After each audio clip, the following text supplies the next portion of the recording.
2020년 6월 16일 화요일 신명기 31장 19절로 29절 말씀. 그러므로 이제 너희는 이 노래를 써서 이스라엘 자손에게 가르쳐서 그 입으로 부르게 하여 이 노래로 나를 위하여 이스라엘 자손에게 증거가 되게 하라.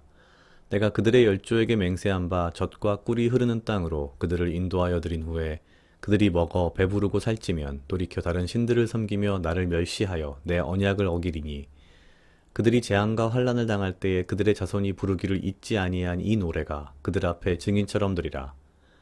나는 내가 맹세한 땅으로 그들을 인도하여 드리기 전 오늘날에 나는 그들의 상상하는 바를 아노라. 모세가 당일에 이 노래를 써서 이스라엘 자손에게 가르쳤더라. 여호와께서 또 눈의 아들 여호수아에게 명하여 가라사대 너는 이스라엘 자손을 인도하여 내가 그들에게 맹세한 땅으로 들어가게 하리니 마음을 강하게 하고 담대히 하라. 내가 너와 함께 하리라. 모세가 이 율법의 말씀을 다 책에 써서 마친 후에 여호와의 언약궤를 매는 레위 사람에게 명하여 가로되 이 율법책을 가져다가 너희 하나님 여호와의 언약궤 곁에 두어 너희에게 증거가 되게 하라. 내가 너희의 패역함과 목이 곧은 것을 아나니 오늘날 내가 생존하여 너희와 함께하여도 너희가 여호와를 거역하였거든 하물며 내가 죽은 후의 일이랴. 너희 지파 모든 장로와 유사들을 내 앞에 모으라. 내가 이 말씀을 그들의 귀에 들리고 그들에게 천지로 증거를 삼으리라. 내가 알거니와 내가 죽은 후에 너희가 스스로 부패하여 내가 너희에게 명한 길을 떠나서 여호와의 목전에 악을 행하여 너희의 손으로 하는 일로 그를 경노케 하므로 너희가 말세에 재앙을 당하리라 하니라. 아멘. 오늘 신명기 31장 19절에서 29절 말씀은 모세가 이스라엘 백성들에게 이 율법의 말씀을 노래로 만들어서 이스라엘의 어떤 대대손손 부르게 하는 그런 내용들이 일단 등장합니다. 글쎄요, 뭐 아무리 찾아봐도 이 노래가 어떤 노래인지 정확히 나와 있지는 않습니다만 어릴 적에 제가 들은 이야기로는 뭐 지금은 모르겠습니다만 원래 유대인들은 모세 오경이라고 하죠. 창세기, 출애굽기, 레위기, 민수기, 신명기까지를 사실상 어려서부터 거의 이렇게 우리로 치면 서당 같은 데죠. 그 가서 배우는데 이 노래로 암기해서 외운다라는 얘기를 들은 적이 있고요. 아마 그런 류의 내용인 것 같습니다. 혹은 이스라엘 사람들 유대인들은 지금도 노래로 뭘 이렇게 많이 가르치고 외우고 배우고 한다는 이야기를 들은 적이 있습니다. 아마 그런 부분 중에 하나였던 것 같습니다. 어려서 배운 노래는 참 특이하게도 그 뜻을 잘 알지 못하더라도 커서도 잘 잊어버리지 않는 그런 특징들이 있습니다. 뭐 하다못해 저 같은 경우에는 어릴 적에 들었던 가요는 20년, 30년이 지나도 가사를 잊어버리지 않더라고요. 희한하게도. 어쩌면 모세는 이제 그런 것들을 너무나도 잘 알고 있었기 때문에 이스라엘 백성들에게 하나님의 말씀을 노래로 만들어서 대대손손, 자자손손 부르게 하고 그것의 의미를 결국 그들이 어려운 상황에서 자기도 모르게 그것을 부름으로써 하나님을 찾게 하고자 하는 이제 그런 부분들이 있었던 것 같습니다. 그런데 31장 20절에 보면 분명히 이렇게 표현합니다. 그들이 먹어 배부르고 살찌면 돌이켜 다른 신들을 섬기며 나를 멸시하여 내 언약을 어기리니. 하나님께서 말씀하시기를 이렇게 표현된 거죠.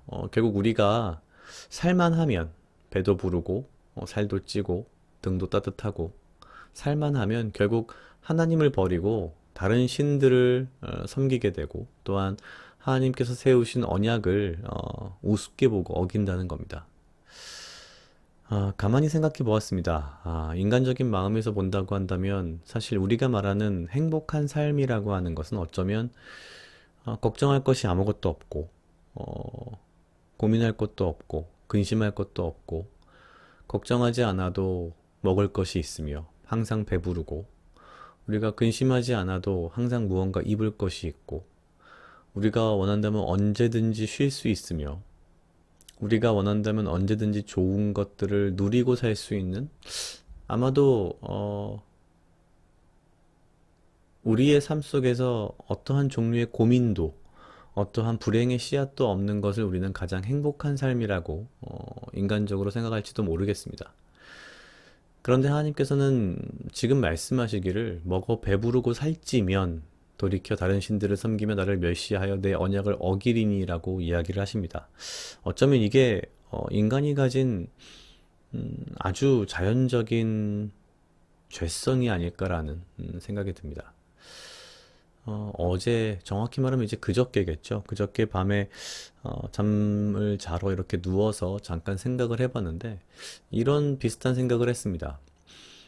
아무것도 걱정할 것이 없고 아무것도 고민할 것이 없는 삶이 행복한 삶인 것 같지만 그래서 결국 내가 아무 걱정도 없고 근심도 없고 아무 고민도 없어서 하나님을 찾지 않아도 되는 삶이라면 그래서 내가 하나님의 말씀도 보지 않아도 되고 편안하고 하나님을 굳이 찾지 않아도 내 마음에 편안함이 있는 삶이라면 어쩌면 그것이 진정한 재앙이고 환난이며 가장 큰 죄가 아니고 또 벌이 아닐까라는 생각을 했습니다. 어찌 본다면 우리 삶 속에서 어느 정도의 고민들이나 어느 정도의 해결해야 할 문제들이나 또한 우리가 해야 할 일들 이런 것들이 있다는 것은 한편으로 보면 참 큰 은혜이고 축복이라는 생각도 듭니다. 내가 일을 해야만이 먹을 수 있고 내가 성실하게 살아야만이 무언가 생활이 된다면 그것은 어느 정도 분명히 하나님께서 우리에게 허락하신 굉장히 큰 은혜이고 또한 우리의 삶 속에서 우리가 받은 은혜들과 우리가 그 문제들을 해결해가는 과정에서 하나님의 개입하심과 하나님의 어떤 그 뭐랄까요? 임재하심을 우리가 보고 느낄 때에 그 자체가 우리 삶의 행복이며 그것이 바로 우리가 하나님의 말씀을 붙들고 하나님을 붙들며 살아가야 하는 이유가 아닌가라는 생각이 들었습니다. 그들이 먹어 배부르고 살찌면 이라는 말이 참 풍요로워 보이고 행복해 보이지만 결국 이것이 모든 죄와 재앙의 씨앗이라는 생각이 드는 그런 말씀이었습니다. 각자 약 2분 정도 묵상하시겠습니다.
다 같이 기도하시겠습니다. 하나님 아버지 감사합니다. 주여, 이 하루도 나와 동행하여 주시옵소서. 주님, 나로 하여금 사랑하게 하시옵소서. 아버지여, 나를 헤아려 하는 그 어떠한 무리들로부터 나를 지키고 보호하여 주시며 내가 오직 주님 주시는 지혜와 명철로 이 하루를 살아가고 나에게 필요한 건강과 육체적 강건함을 허락하여 주시옵소서. 주님, 내가 주님의 말씀을 매일 묵상하며 아버지를 매일매일 찾고 내가 내 삶 가운데에서 내가 해야 할 일과 내 나름의 내 삶의 공공함들로 인하여서 주님을 더 찾게 됨을 내가 감사하며 주님의 내 삶에 개입하심과 주님의 은혜를 내가 매일매일 느끼며 살아갈 수 있는 큰 행복을 주여 허락하여 주시옵소서. 나의 삶을 모두 주님께 맡기오니 이 하루도 주님의 말씀 가운데에서 주님의 임재함 가운데에서 주님을 느끼며 주님과 대화하며 주님의 말씀에 귀 기울이는 삶을 살아갈 수 있도록 주여 인도하여 주시옵소서. 감사합니다. 이 모든 말씀 예수님 이름으로 기도드렸습니다. 아멘.